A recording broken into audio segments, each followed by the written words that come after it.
Timu ya dawati la uwezeshaji biashara la Mamlaka ya Mapato Tanzania TRA mkoa wa Arusha imeanza kuyafikia makundi mbalimbali na kutoa elimu ya dawati hilo. Akitoa elimu hiyo kwa kundi la wajasiriamali vijana, afisa kiongozi kutoka dawati hilo Salome Hatibu amewaeleza kazi za dawati hilo ikiwemo kulea biashara. Kazi kubwa ya hili dawati ni kwanza lina jukumu la kuwatambua, lakini pili kuwasikiliza, na tatu kuwawezesha wafanyabiashara.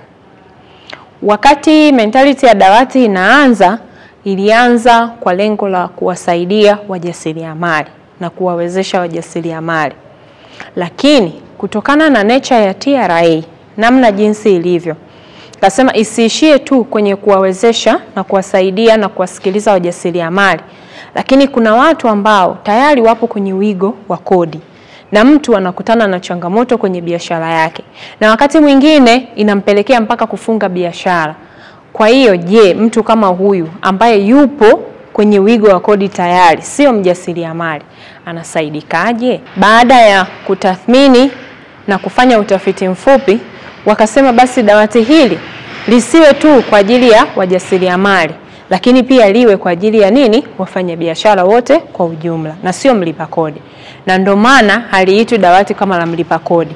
Tunasema ni dawati maalum la uwezeshaji biashara. Shabani James ni afisa programu shirika la Okoa New Generation na msimamizi wa mradi wa kijana wajibika ijue kodi yako lipa na shiriki. Anasema kiu ya vijana hao ilikuwa ni kutambua kazi za dawati hilo. Kama kiu yao vijana waliomba wakutanishwe na dawati kwa ajili ya kufahamu dawati linafanya shughuli gani, lakini pia lina madhumuni gani, na uwezekano pia wa vijana ama hii network ya YAN kushiriki kwa namna moja nyingine katika hili dawati, hususan katika kuchangia.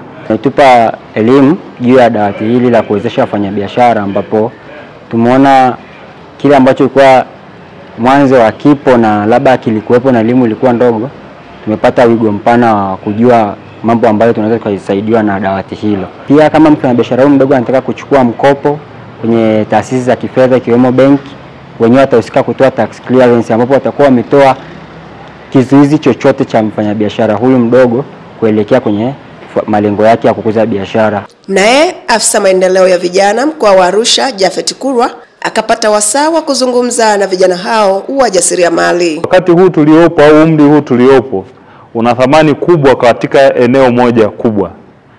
Ni umri wa kujifunza vitu vingi sana, kujaribu sana, kukosea sana, na ni umri wa kupata njia sahihi kwenye maisha.